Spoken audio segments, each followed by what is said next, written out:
gente, graça e paz. Vocês tenham misericórdia de mim se minha mão ficar aqui, tá bom? É força do hábito. Eu queria já convidar você a abrir no livro de Atos, capítulo 4. Continuaremos as nossas exposições. Hoje nós vamos ver a partir do versículo 23, tá bom? Então deixa a sua Bíblia aberta.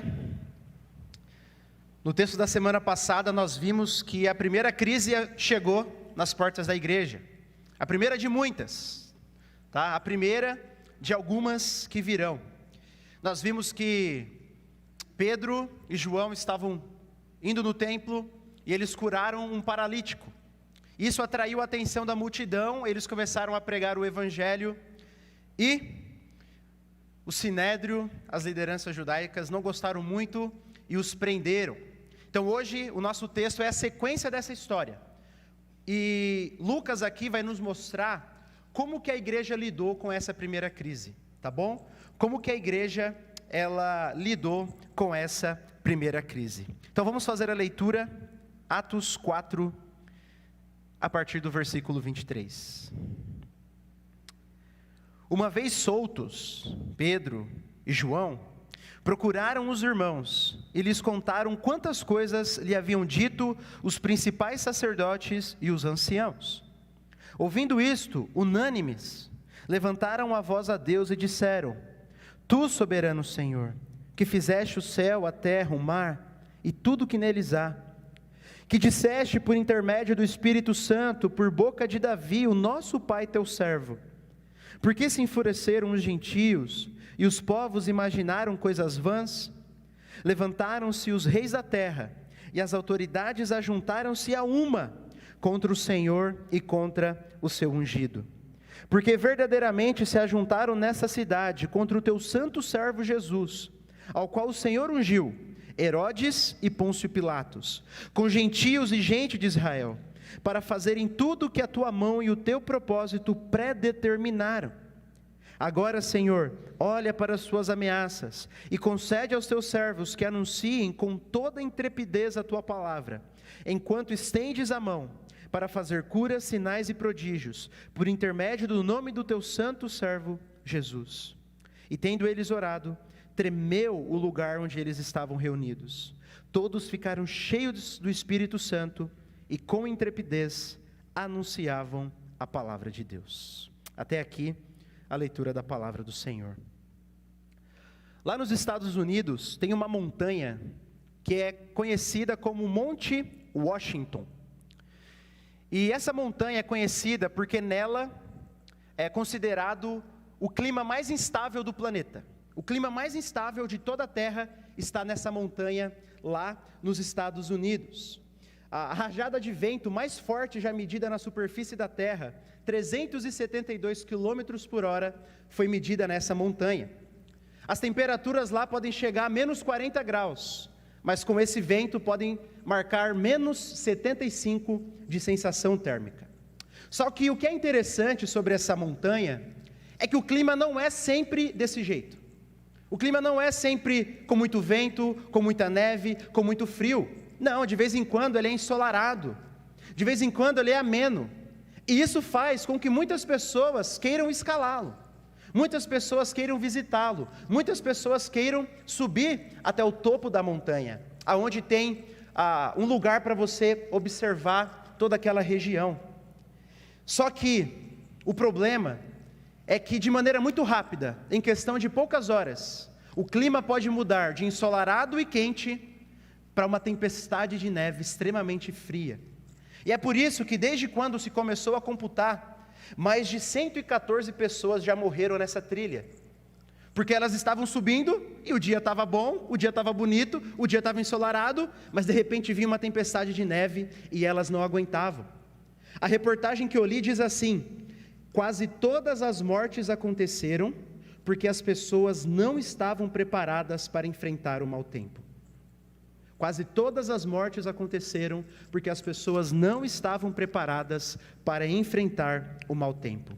As pessoas estavam preparadas para subir e lidar com um pouquinho de vento, mas não com a neve, não com as tempestades, não com ventos de mais de 300 quilômetros por hora, tá bom? E o que aconteceu? O povo da cidadezinha ali perto começaram a construir, o nome técnico para isso é moledro. São montes de pedras, como mastros, para guiar o caminho.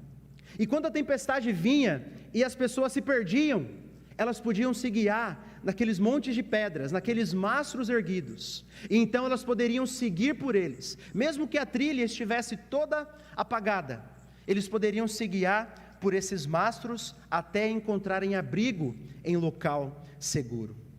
E esse texto de hoje vai nos mostrar quais abrigos nós podemos seguir, quais mastros nós devemos olhar e segui-los, para que encontremos caminho seguro no meio da tempestade.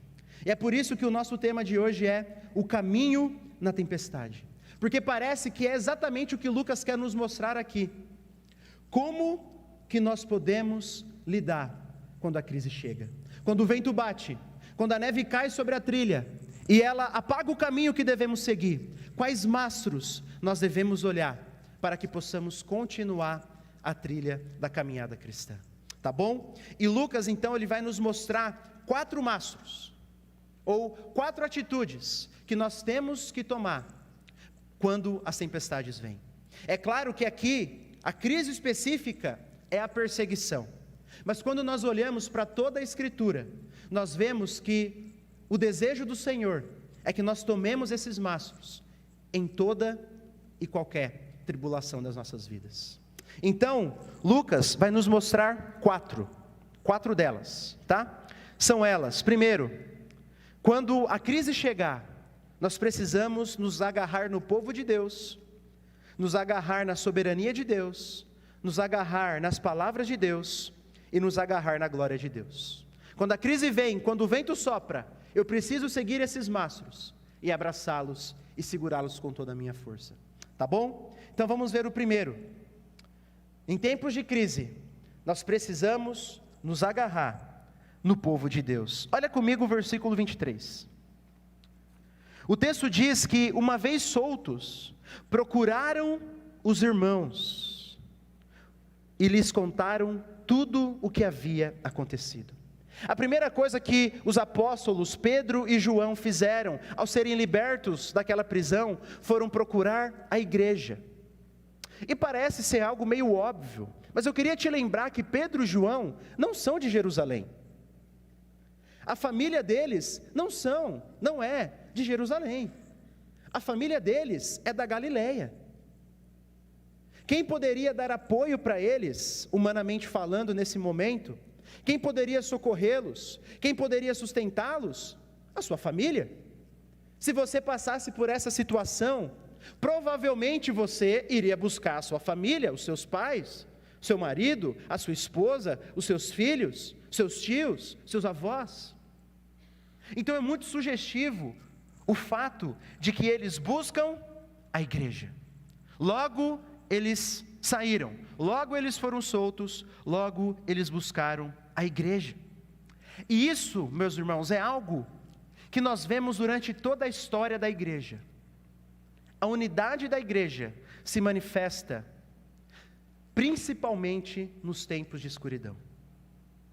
A unidade da igreja se manifesta principalmente nos tempos de crise. É mais ou menos como as estrelas no céu. De dia, elas estão lá, mas é somente na escuridão da noite que nós podemos ver o seu brilho. É somente na escuridão da noite que nós podemos ver o brilho das estrelas. Assim são com muitas belezas da vida cristã, da comunhão cristã. É na escuridão do choro que aprendemos a valorizar o brilho de um abraço de um irmão. É na escuridão do desespero que a gente entende o quão importante é receber uma mensagem, uma ligação e uma visita. É na escuridão da necessidade que nós aprendemos a valorizar a generosidade dentro da igreja. Então é isso que tem acontecido durante toda a história da igreja, que começou aqui. Nos tempos de dificuldade, é que a unidade da igreja brilha mais. E a aplicação para nós nesse primeiro ponto é, meu irmão, seja necessitado da igreja. Seja necessitado da igreja. Veja bem, eu não estou dizendo, seja necessitado do pastor. E eu também não estou dizendo, seja necessitado da Igreja Batista Itaipu, da instituição Igreja Batista Itaipu. O que eu estou dizendo é, seja necessitado dos irmãos em Cristo que congregam com você. Isso não é algo que vem naturalmente. Isso não é algo que brota no nosso coração. É algo que precisamos fazer. Não importa quais sejam as suas necessidades, seja como Pedro e João, busque a igreja, busque os irmãos. Você está precisando de conselho? Busque os irmãos. Está precisando de orientação? Busque os irmãos. Está passando por necessidades? Busque os irmãos da igreja. Nós estamos aqui para isso. É tão triste quando nós vemos irmãos que não abrem as suas vidas para a igreja. A gente pergunta, tem notícia do irmão? Não sei. Não, é você que convidou ele para a igreja, mas ele não dá mais notícia. Não, você sabe o que é... Ninguém sabe.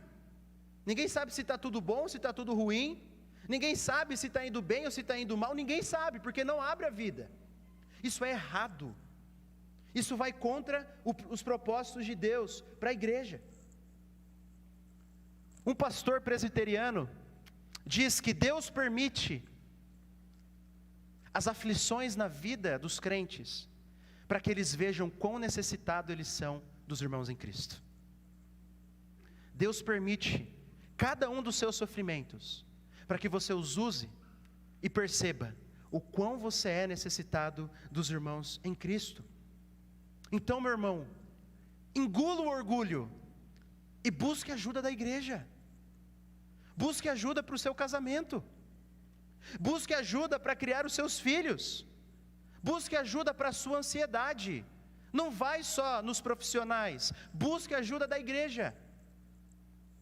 Porque é exatamente isso que Deus espera do seu povo, dos seus filhos. Mas também, por um outro lado, esteja preparado para receber esses irmãos que precisam de ajuda. Às vezes os irmãos ligam, mas a gente não tem tempo. Não, nossa vida é muito corrida, né? E vamos deixando, e vamos deixando. Às vezes os irmãos mandam mensagem. Às vezes os irmãos precisam de uma mensagem, mas a gente não manda. Eu nem conheço o irmão direito mesmo, por que eu vou mandar uma mensagem para ele? Ele nunca me viu, nunca vi ele.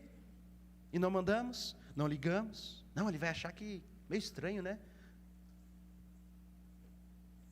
Seja necessitado dos irmãos da igreja. E esteja preparado quando eles te buscarem.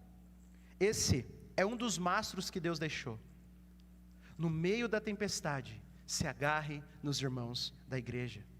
Eu lembro ainda, algumas semanas, quando eu fui visitar o irmão Matozinho, sua esposa estava se recuperando da cirurgia tão drástica que ela fez, e ele chorando em lágrimas, me disse assim: eu não sei o que seria da minha vida sem a igreja.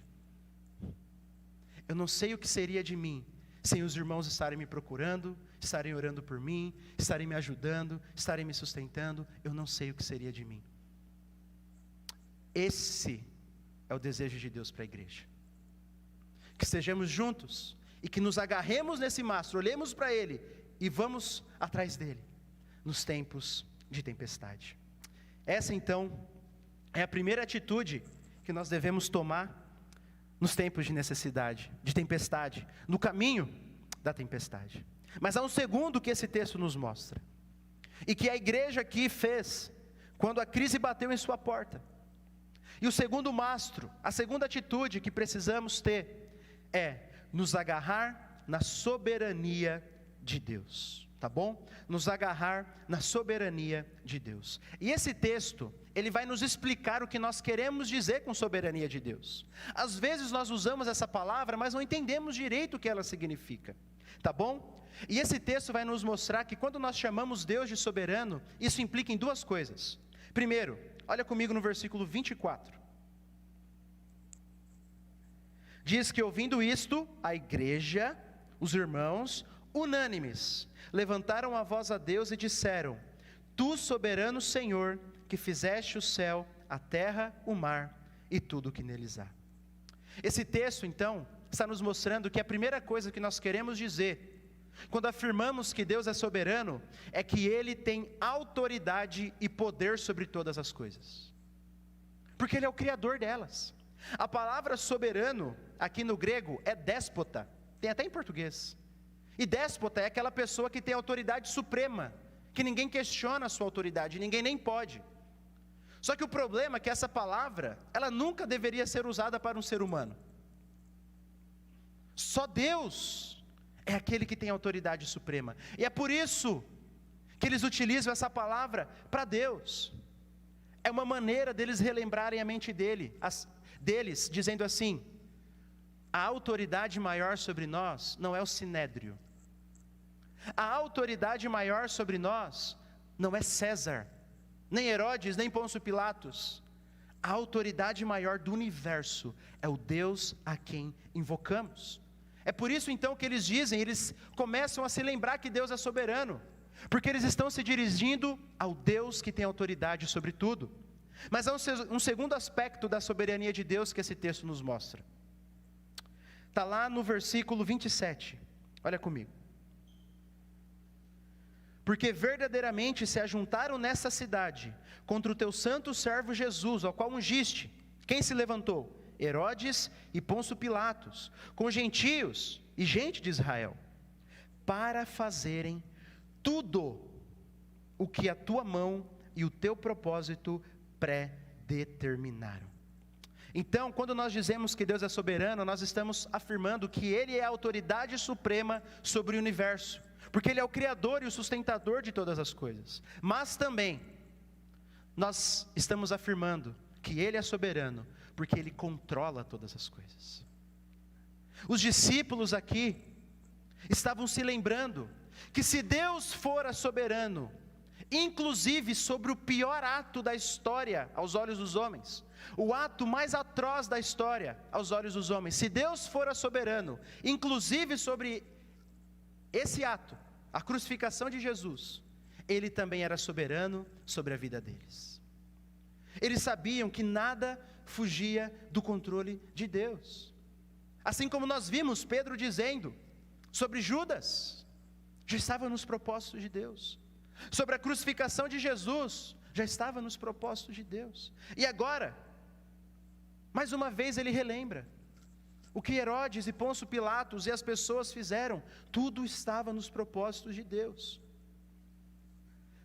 E o ponto deles, mais uma vez, ao relembrar isso, é dizer: se Deus foi soberano sobre esse ato de matarem o nosso Senhor, Ele também é soberano sobre o que está acontecendo com a gente agora.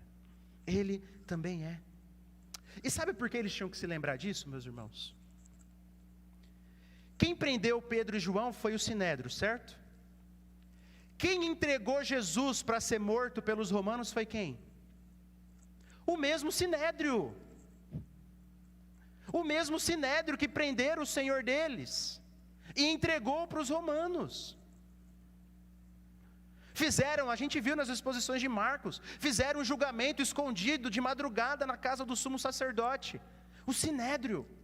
Então você acha que o coração dele estava tranquilo? Ah, é o Sinédrio. Ah, deixa ele. Não! Eles sabiam que o Sinédrio podia tirar a vida deles. Eles sabiam que o Sinédrio tinha poder. Sinédrio era mais ou menos como o Supremo Tribunal Federal daquele tempo, da nação de Israel. Eles tinham poder, eles sabiam disso. Mas então, eles se lembram de que Deus é soberano. E se lembram, Ele tem autoridade. E Ele está controlando até essa situação. Nós podemos descansar nas mãos dEle. E é por isso que no versículo 29, eles fazem a primeira petição, olha comigo. Eles disseram assim: agora, Senhor, olha para as suas ameaças. A ideia é, Deus não precisa olhar, né? Deus sabe de todas as coisas. Mas a ideia é: Senhor, nós te entregamos nas suas mãos essas ameaças. Olha para elas e faz o que o Senhor quiser. Faz conforme a tua santa vontade. Faz conforme o teu plano. Por quê? Porque tu és soberano. Nada vai fugir do teu controle. nada vai fugir das tuas mãos. E na minha aplicação, nesse ponto aqui para as nossas vidas, meu irmão, aprenda a descansar na soberania de Deus. Sabe por quê? Porque todos nós cantamos: Tu és soberano sobre a terra, sobre os céus Tu és Senhor. Nós cantamos: No controle estás. Nós cantamos tudo isso, mas muitas vezes, e cremos que Deus é soberano, mas muitas vezes isso não faz diferença nenhuma na prática. Muitas vezes isso não muda nada nas nossas vidas. E quando o tempo de crise vem, nós questionamos a soberania de Deus. Mas a crise, ela só mostra aquilo que já estava lá dentro. Um coração que não descansava na soberania de Deus antes da crise, não vai descansar na crise. Um coração que na hora da crise questiona Deus, questiona a soberania de Deus, questiona a bondade de Deus, na verdade já vinha questionando antes, só não percebeu. Então eu gostaria de dar alguns sintomas de que o seu coração talvez, e o meu coração, não creiam de fato, na prática, na soberania de Deus. De que é algo que está só na nossa mente, mas que ainda não desceu para o nosso coração. Aí vão algumas. E ora para o Espírito Santo sondar a sua vida, a nossa vida. A primeira marca de um coração que não descansa na soberania de Deus é o orgulho. Um coração cheio de eu consegui, eu conquistei, eu abracei a oportunidade, eu fui melhor do que o outro, é um coração que não crê que Deus é soberano. Sabe por quê? Porque quando nós pensamos assim, nós estamos desconsiderando Deus a história. Se Deus não me desse o nascimento, se Deus não me desse bom tempo, se Deus não me desse saúde, se Deus não me desse um bom país, eu não teria conseguido nada. Um coração que foca muito no eu consegui, eu conquistei, eu construí, eu criei esse filho lindo, maravilhoso. É um coração que desconsidera a soberania de Deus. Mas uma outra marca também é o descontentamento. Quando o nosso coração está cheio de murmuração, cheio de ingratidão, cheio de inveja, cheio de ganância, nunca está bom, nunca é suficiente, eu quero mais, eu quero mostrar para os outros. Um coração descontente também é um coração que não crê na soberania de Deus, porque no final, descontentamento, em outras palavras, é dizer assim, eu acho que Deus errou. Eu acho que Deus errou ao me dar esse filho. Posso não falar com essas palavras, mas o descontentamento é isso. Eu acho que Deus errou ao me dar esse marido, essa esposa. Eu acho que Deus errou ao me dar esse emprego. Eu acho que Deus errou ao me dar essa casa. Por isso que um coração descontente é um coração que ainda não abraçou de verdade a soberania de Deus. E quando a crise vem, é óbvio que esse coração não vai crer na soberania de Deus. Mas baseado nesse texto, eu gostaria de dar a terceira e última manifestação, para que você possa sondar a sua vida e pensar, será que eu realmente tenho descansado na soberania de Deus? Um coração, a terceira manifestação de um coração que não crê na soberania de Deus, é um coração que não ora. Meu irmão, deixa eu perguntar. Se pergunte, como está a sua vida de oração? E, se eu não oro, é porque eu não creio na soberania de Deus. Ou se eu oro pouco, é porque eu creio pouco na soberania de Deus. Veja, os apóstolos nesse texto, junto com os irmãos, se reuniram para orar. Por quê? Porque Deus era soberano. Eles se colocaram de joelhos, porque Deus era soberano. Se eu não oro sobre o meu trabalho, sobre os meus filhos, sobre as guerras, sobre a política do meu país, se eu não oro sobre a minha igreja, no fundo eu não creio que Deus é soberano e pode intervir. Por isso que a terceira marca de um coração que não crê na prática na soberania de Deus é um coração que não ora. Alguém que descansa na soberania de Deus é alguém que ora, e ora em todo o tempo, e ora por todas as coisas, e apresenta diante de Deus a sua situação, o seu dia, as suas dificuldades, as suas crises. Sabe por quê?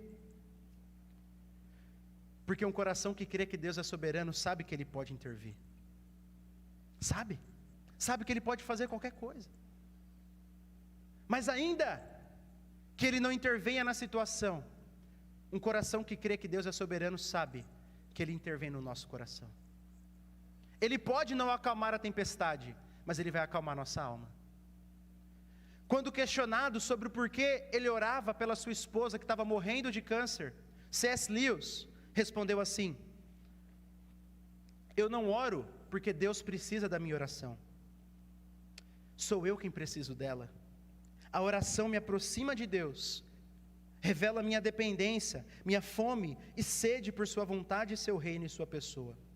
A oração muda principalmente a mim, minha visão de Deus, do próximo e das circunstâncias. Sabe o que ele está dizendo?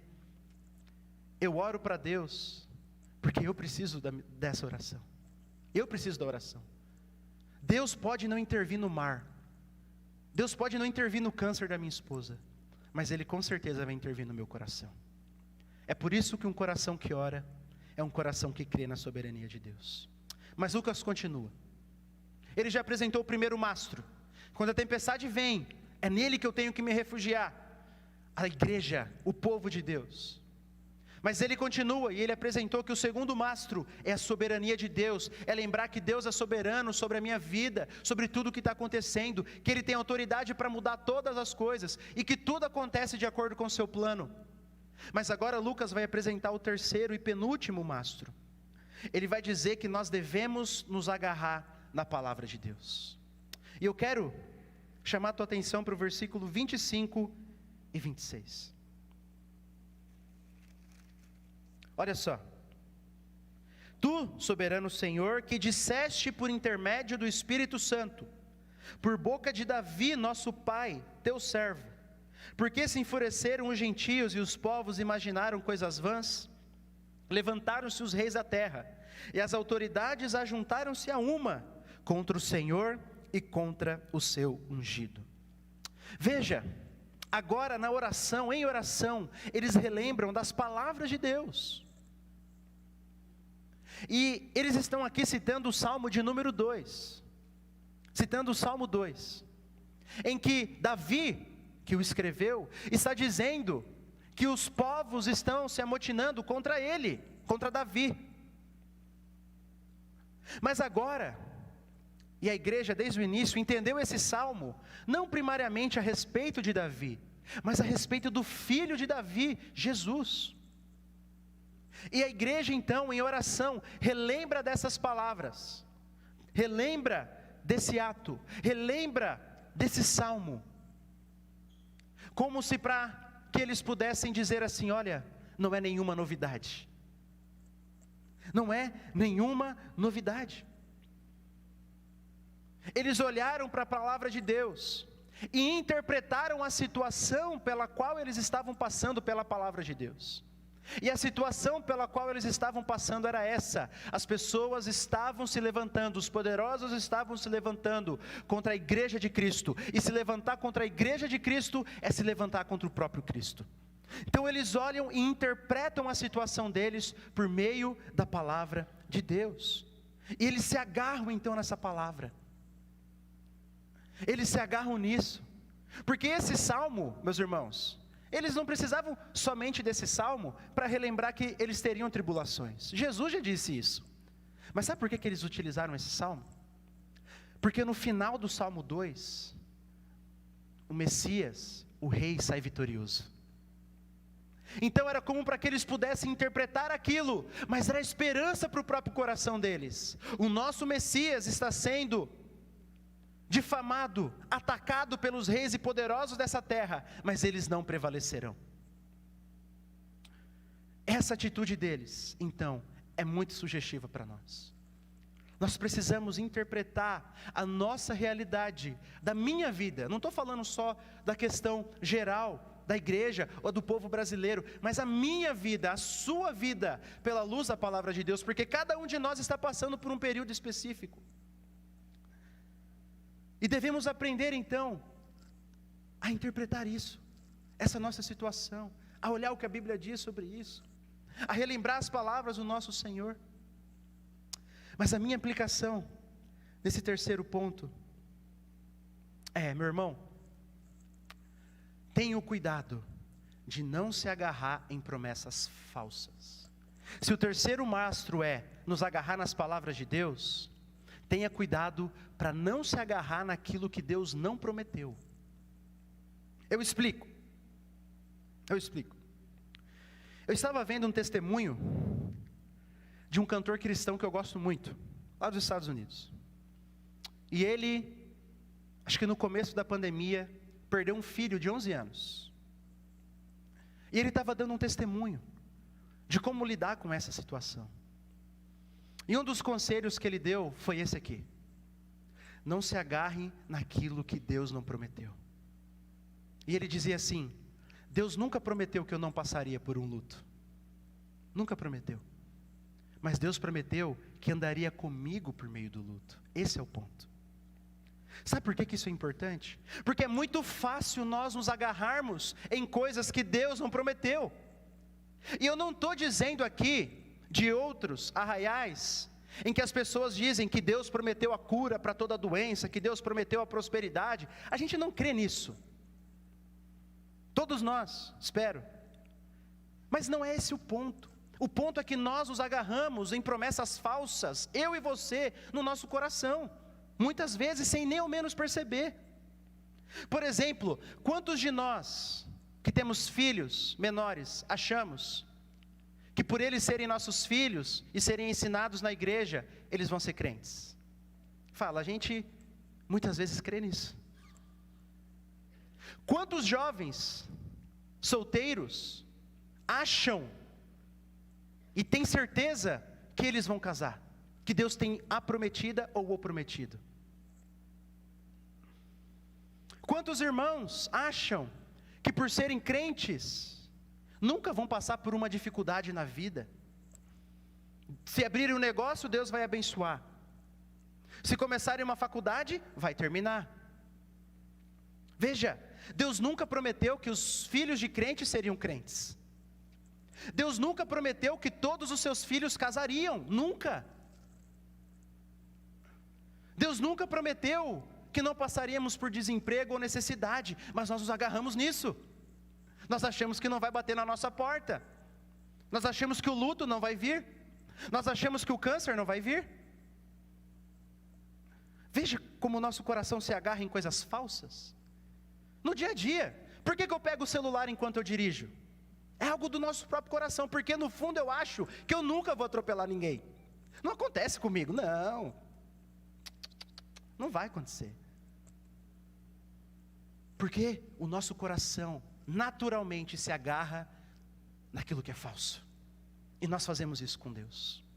Por isso, cuidado, não se agarre em promessas falsas. Porque na hora da crise você vai se frustrar. Na hora da crise você vai se frustrar. Deus nunca prometeu que não passaríamos pela tempestade. Mas Ele prometeu que de maneira alguma te deixarei.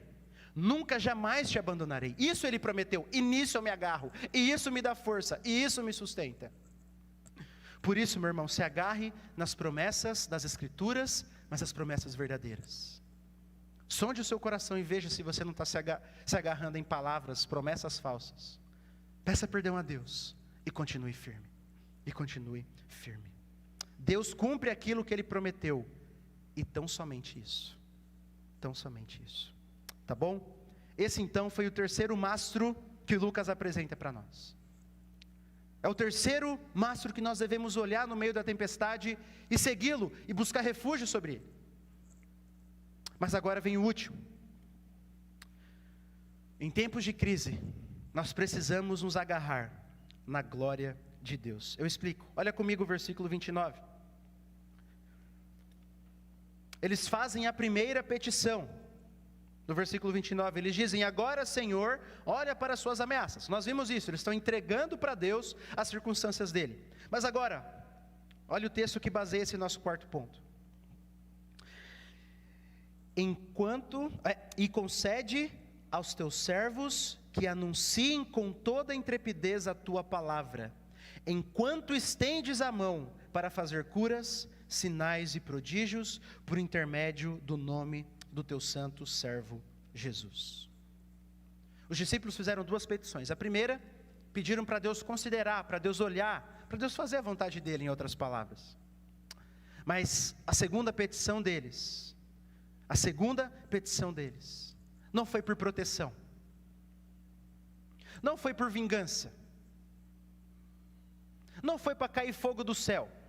João já tinha orado para cair fogo do céu certa vez com Jesus, mas aquele não ora por isso. Eles pediram para que o testemunho de Deus pudesse continuar. Eles pediram para que Deus pudesse continuar sendo anunciado. Isso que significa focar na glória de Deus, é que o nome de Deus seja conhecido. A glória de Deus é como se fosse a reputação dele, o nome dele, quem ele é, sendo proclamado, sendo mostrado para as pessoas. E eles pedem isso para Deus. E veja que no versículo 30, eles pedem pelo quê? Por mais milagres. Aí eu te pergunto, o que é que ocasionou essa primeira crise? Um milagre. Eles poderiam agora falar: não Jesus, nós vamos assim anunciar a tua palavra, mas secretamente, tá? Nós vamos testemunhar do Senhor, mas assim, mais escondidinhos, tá bom? Se aquilo gerou uma crise, a gente não quer mais isso. Não, porque eles não estavam focados na crise deles. Eles estavam focados no grande plano, na grande glória, no reino de Deus. Se agarrar na glória de Deus, meu irmão, no meio da crise, da tempestade, nos dá um propósito maior para enfrentá-la. Entender que Deus pode usar aquilo para a glória dEle, e quer usar aquilo para a glória dEle, nos dá mais uma força. Por isso que a aplicação para esse nosso quarto ponto é: nas crises, meu irmão, tire o foco do seu problema e foque na glória de Deus. Veja, eu não estou dizendo para você tirar os olhos do teu problema, não estou dizendo isso. Nós não somos escapistas, nós não negamos a realidade, como o pastor Rafael falou, nós olhamos de frente, nós não negamos isso, mas o nosso foco primário não passa a ser mais a minha crise, as minhas necessidades, mas passa a ser a glória de Deus, porque é exatamente isso que eles fizeram e nos ensinaram aqui. Senhor, nós estamos passando por essa crise, olha essas ameaças, nós estamos sob perigo agora, mas olha, recebe isso, faz o que o Senhor quiser, mas deixa com que o teu nome possa continuar sendo proclamado. Usa as nossas vidas como testemunho. Usa as nossas vidas como testemunho. Não importa qual crise seja, aqui era a perseguição, mas quando nós olhamos para as Escrituras, todas as nossas crises podem ser usadas para o testemunho de Deus e de quem Ele é. Aqui é uma crise que os apóstolos não causaram, foram causadas até eles, por assim dizer. O sinédrio, os israelitas é que trouxeram essa crise à porta deles. Mas quando a crise é causada por mim, pelo meu próprio pecado, por exemplo, eu também posso orar isso para Deus. Eu queria convidar você a abrir lá no Salmo 51, porque isso é muito importante, meus irmãos.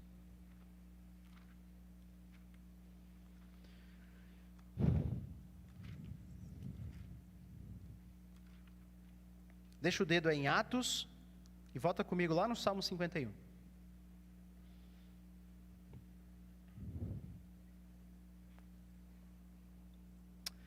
Olha comigo o versículo 12. Salmo 51, 12. Você sabe, talvez, o porquê que Davi escreveu esse salmo, né? Davi pecou, cometeu adultério, assassinou. E aqui agora ele está pedindo perdão a Deus. E ele faz vários pedidos. E um deles está lá no versículo 12. Ele diz assim, o final dos pedidos: restitui-me a alegria da tua salvação e sustenta-me com um espírito voluntário. Senhor, me dá de novo a alegria de que eu sou um salvo. Depois de pedir perdão por misericórdia, ele fala: Senhor, restitui-me a alegria de te pertencer. E sustenta-me com um espírito obediente, eu quero ser obediente. Agora, olha o propósito disso no versículo 13. Então, ensinarei aos transgressores os teus caminhos, e os pecadores se converterão a ti. Olha o ponto de Davi. Sabe o que Davi está pedindo aqui, meu irmão? Senhor, essa crise foi eu que fiz. Senhor, essa crise foi eu que causei. Mas até mesmo nessa crise, usa ela para que eu possa testemunhar do Senhor. É isso que Davi está dizendo. Se o Senhor me restituir a alegria, se o Senhor me perdoar, eu vou ensinar os pecadores, eu vou falar para as pessoas os seus caminhos. Esse é o ponto quando passamos, esse é o quarto mastro que precisamos tomar quando passamos por crises. É dizer assim: Senhor, usa essa minha crise. Se eu pequei, usa a minha restauração para mostrar para as pessoas o teu amor, da tua graça. Senhor, o meu casamento está com problemas, mas usa ele para mostrar como o Senhor transforma casamentos. Senhor, eu estou passando por uma enfermidade mortal, mas usa a minha vida para mostrar como o Senhor sustenta os teus filhos.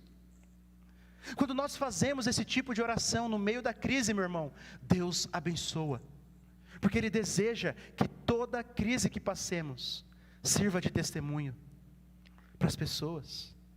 Então faça isso, meu irmão, faça essa oração, se agarre nesse quarto mastro, que você vai ter ajuda para passar pelas suas tribulações. Pode voltar comigo para Atos.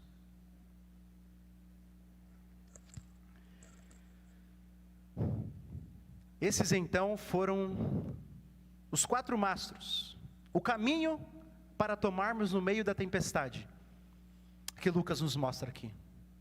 Primeiro, o primeiro mastro é: quando os ventos soprarem, nós devemos nos agarrar no povo de Deus. Quando os ventos soprarem, nós devemos nos agarrar na soberania de Deus. Quando os ventos soprarem, nós devemos nos agarrar nas palavras de Deus. E quando os ventos soprarem, nós devemos nos agarrar na glória de Deus. E para encerrar, eu queria ler contigo o versículo 31.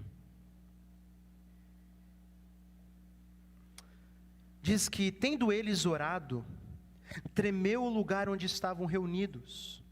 Todos ficaram cheios do Espírito Santo e com coragem, intrepidez, ousadia, anunciavam a palavra de Deus. Esse versículo 31 está mostrando que Deus respondeu o que eles pediram. É a resposta de Deus. E no final do versículo nós vemos que Deus respondeu concedendo coragem para que eles pudessem proclamar. Deus concedeu a coragem para que eles pudessem proclamar. Mas tem algo interessante nesse texto. Diz que o lugar tremeu. Por que o lugar tremeu? Por que Deus fez um mini terremoto ali? Por quê? Quando a gente passa no texto, parece que não tem nenhuma explicação. Por que não? Eles ficaram cheios do Espírito Santo, então por que não teve manifestações de línguas, de profecias, de fogo? Como fogo, né? Por que não teve nada dessas coisas? Por que tremeu? Os discípulos que eram convertidos do judaísmo, a maioria deles, conheciam bem o Antigo Testamento. E eles sabiam o significado do tremor da terra, do tremor dos montes. No Antigo Testamento a terra treme diante da presença de Deus. Sabe por que tremeu aqui?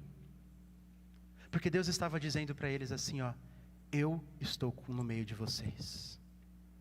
Eu estou com vocês. Vocês tomaram o caminho certo no meio dessa crise. Mas eu não estou lá em cima da montanha esperando por vocês apenas. Eu estou no caminho com vocês. Por isso que a terra treme aqui, meu irmão. Eles, como conhecedores do Antigo Testamento, entenderam bem a mensagem: Deus está conosco, nós não estamos sozinhos.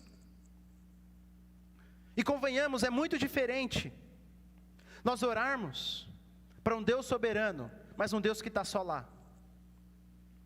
Muito diferente é orarmos para um Deus que é soberano, que está no trono do universo, mas que também está aqui. E é por isso, meu irmão, que no meio da sua crise, você não está sozinho, você não está trilhando sozinho. Deus está com você. E ainda que os ventos te levem, te derrubem, que você desanime e desfaleça, Deus vem atrás de você. Então, quando a crise vier, não fique mais ansioso. E se eu não conseguir chegar ao mastro? Você vai conseguir, porque Deus está com você. Sabe por quê? Porque nos últimos instantes de vida de Jesus, Ele disse assim: Deus meu, por que me desamparaste? Deus desamparou Jesus ali por causa do nosso pecado, por causa da condenação do nosso pecado. E porque Ele desamparou Jesus ali, Ele nunca nos desamparará. Ele nunca nos desamparará. Porque a oração de Jesus não foi ouvida, a nossa oração é ouvida. Porque Jesus experimentou o abandono de Deus, nós não vamos experimentar. Nós não vamos. Esse é o nosso Deus, que caminha conosco, como nós vimos, até no vale da sombra da morte. Por isso, meu irmão, nas tempestades, se agarre nesses 4 mastros. Se agarre no povo de Deus, na soberania, nas palavras e na glória desse Deus. Mas acima de tudo, se agarre nesse Deus que está com você. Que está com você.